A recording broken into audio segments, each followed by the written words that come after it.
Hello students, welcome back to your science class. So students, in the previous class we were talking about the question answers from that of the sample paper, and now today also we will continue with a few questions, and let us start students. So see here in section A again, you see there are 24 questions are there, and we have to attempt any 20 questions from this section. Now the first attempted 20 question, it would be evaluated. Now see here, the question is that X plus barium chloride, this will gives Y precipitate plus sodium chloride. What is an X and Y here?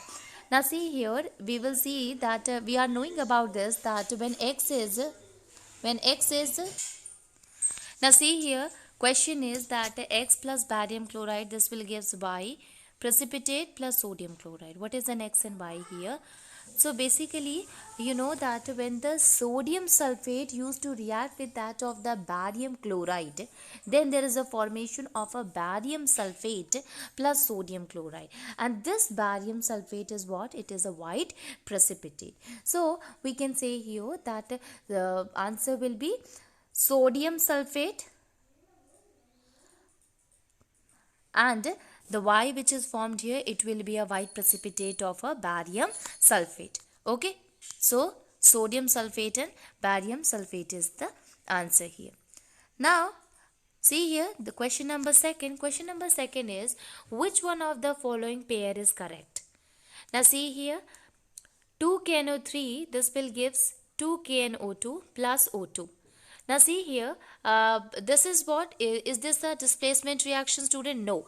This seems to be, it is a thermal decomposition reaction. So it is not a displacement reaction at all. So first one is the correct one, incorrect one. Second one, Zn plus AgNO3, this will give ZnNO3 whole twice plus 2Ag. Okay, now see here, this is what, this is a kind of a displacement reaction in which the zinc used to displace that of the silver nitrate to form the zinc nitrate here. So this is a displacement reaction. So this is also a wrong pair in which it is written as a combination, and you know that it is not a combination reaction. Then the next one is the nickel nitrate, NiNO3 whole twice plus NaOH, sodium hydroxide. This will gives the sodium nitrate, nickel hydroxide and sodium nitrate. Is this a double displacement reaction? Yes, student, it is a double displacement reaction. And is this a precipitate reaction? Yes, this is also a precipitate reaction. Okay, so two of them precipitate, as you can see here, with the NaNO3, sodium nitrate will be a precipitate which is formed there. As you can see here in the arrow also, it is explaining, arrow is what it is telling that it is in the downward direction. So it is explaining that the precipitate is formed here. Then N2 plus 3H2, this will gives a 2NH3, which is a decomposition reaction. So here the option is a C. Okay, which is proves that this reaction is what? It is a double displacement or a precipitation reaction.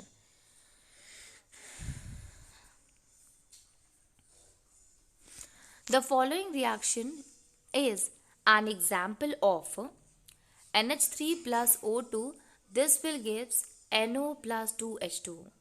Now see here, what kind of a reaction it is.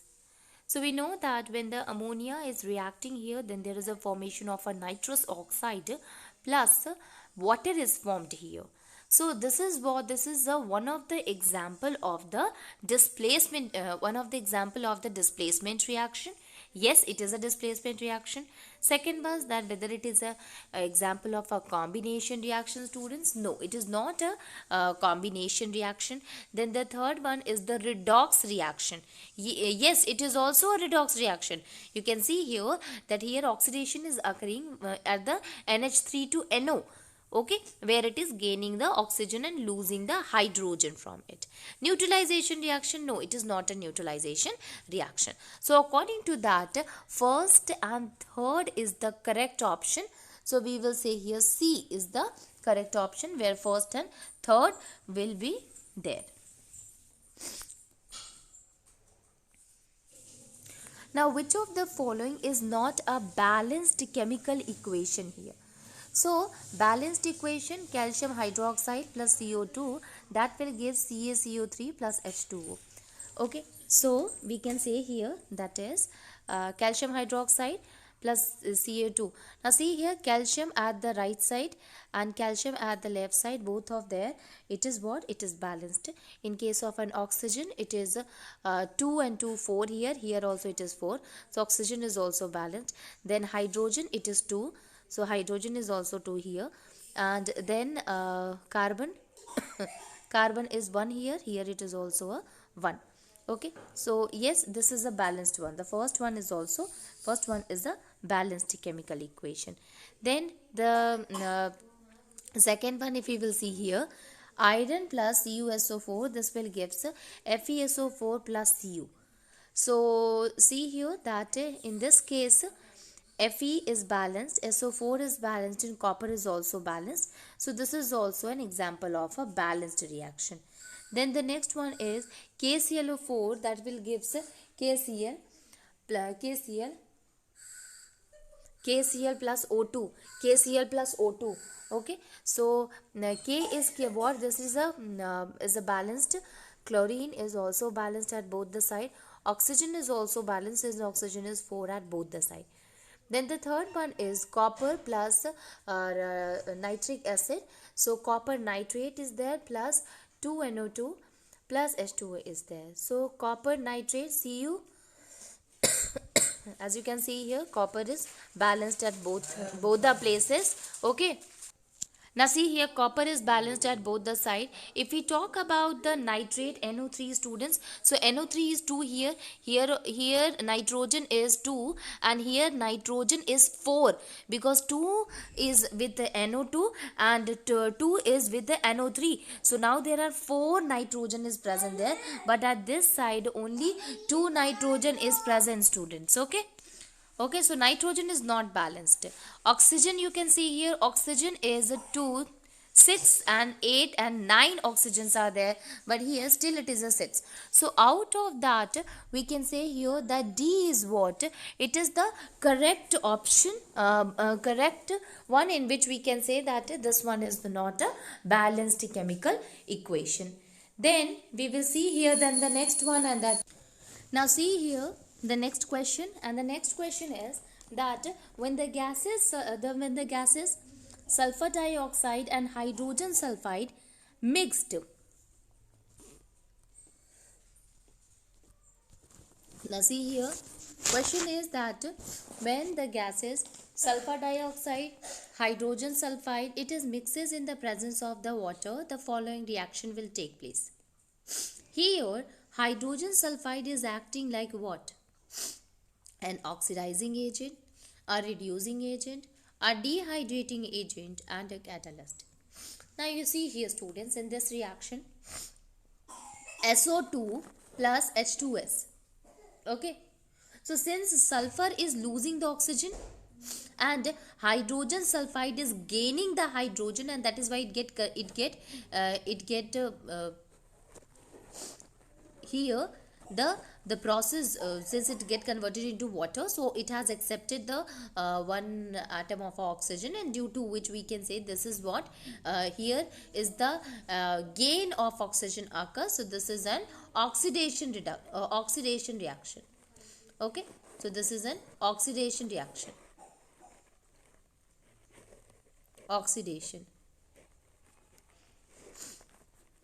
This is an oxidation reaction.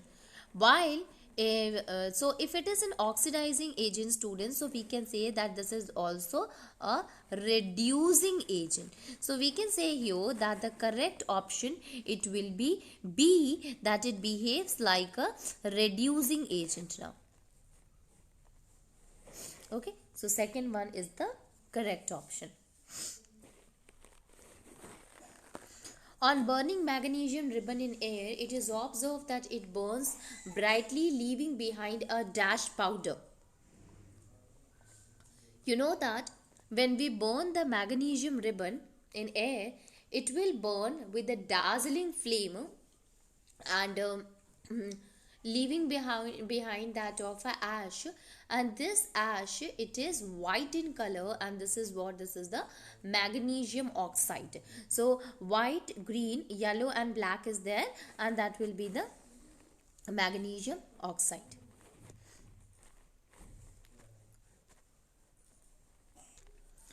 Now see here, the next question is that which of the following give the correct increasing order of acid strength? Acid strength. So basically you will see the options are given here, that is water, acetic acid. So now see here that out of that students question is given that which is the correct increasing order of acid strength: water, acetic acid, hydrochloric acid. Water, hydrochloric acid or acetic acid. Acetic acid, water or hydrochloric acid. Hydrochloric acid, water or acetic acid. Okay, so if you look at here, you will find that the strength is of that of a hydrochloric acid is more. Then acetic acid is what? We will say that acetic acid is a what? It is a weak acid. And then we will find that of the water. Water is considered to be the neutral one. So according to that, the more is of more is of hydrochloric acid, then lesser than that it will be of acetic acid, and then lesser than that it will be what? It will be the hydrochloric, the water will be the least one. So according to that, we will say that the first one, A, is the correct option, in which the increasing less one is of the water and more will be that of the hydrochloric acid, student. Okay, now let us move on and we will see the next one. Question is that when sodium hydroxide and hydrochloric acid, they are mixed in a equal molar quantities, the reason is, so sodium hydroxide and hydrochloric acid, sodium hydroxide is a very strong base and that of the hydrochloric acid is a very strong acid. So when they are actually in an equal quantity, when they are mixed together, then the formation of, you know that this is a kind of a neutralization reaction, where when the acid react with that of the water, then there is a formation of a salt and water. So we will say here that a formation of a salt and that of the water will occur. Okay, so we will say here that according to that, the first one is supposed to be the correct option, in which the salt and water will be formed. Now see the second one, next one. An element X forms two oxide, XO and XO2. The oxide XO is neutral, but XO2 is acidic in nature. The element X is, now see here, XO is what? It is a 2 oxide and XO2 is another one. It is neutral, but XO2 is an acidic. It is because element X is what? That is a, it will be sulfur, or even it will be we can say here that it will be, basically it is a sulfur one, which we can say that it is what is sulfur dioxide, and we know that the sulfur dioxide. Okay, but here actually it will be carbon, student. The reason is, you will get confused that why we are using the not using the sulfur but using the carbon, because carbon used to form the 2 oxide. You know that it will form the carbon monoxide as well as that of the carbon dioxide, and we know that this carbon dioxide, when react with that of the water, then there is a formation of a carbonic acid. Okay, so we can say here, and carbonic acid, we knew that it is what? It is basically acidic in nature. Okay, so the correct option for it will be carbon. We know that carbon will form CO, it will also form CO2, and when it react with water, it will form H2CO3, which is a carbonic acid. Here, moving on, and we will see the next question. Question is, aluminium is used for making cooking utensil. Which one of the following property of aluminium are responsible for the same? good thermal conductivity, good electrical conductivity, ductility, high melting point. So aluminium is used for cooking utensils. We know that it is used for that.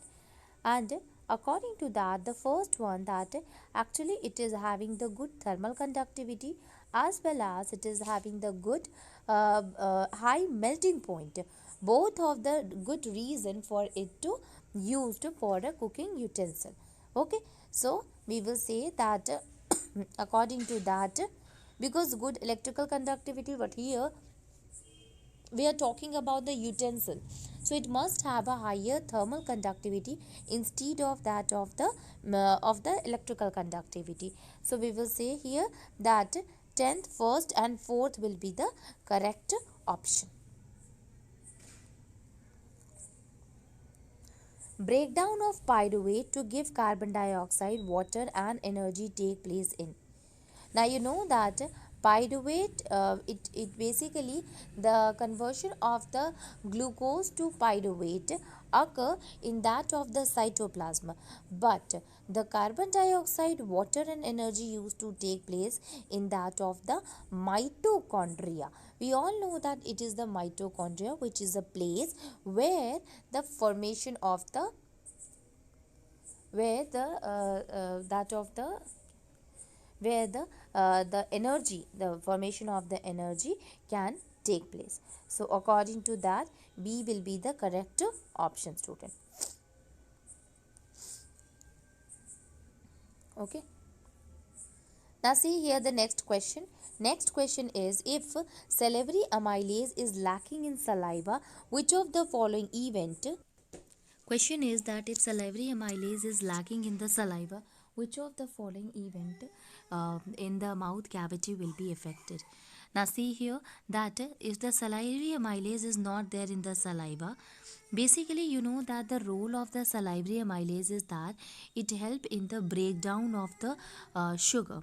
So starch, you know that when we eat the food, amylase is basically used for the breakdown of the carbohydrate. So it is the starch only which will be break down into that of the sugar.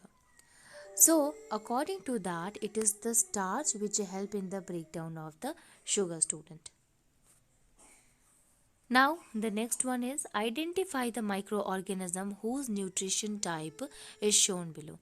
So a nucleus is there inside to that. Now see here, this is actually the how the holozoic nutrition can be shown with the help of amoeba. And you know that amoeba consisting of the nucleus into it, and a food particle is also present in it.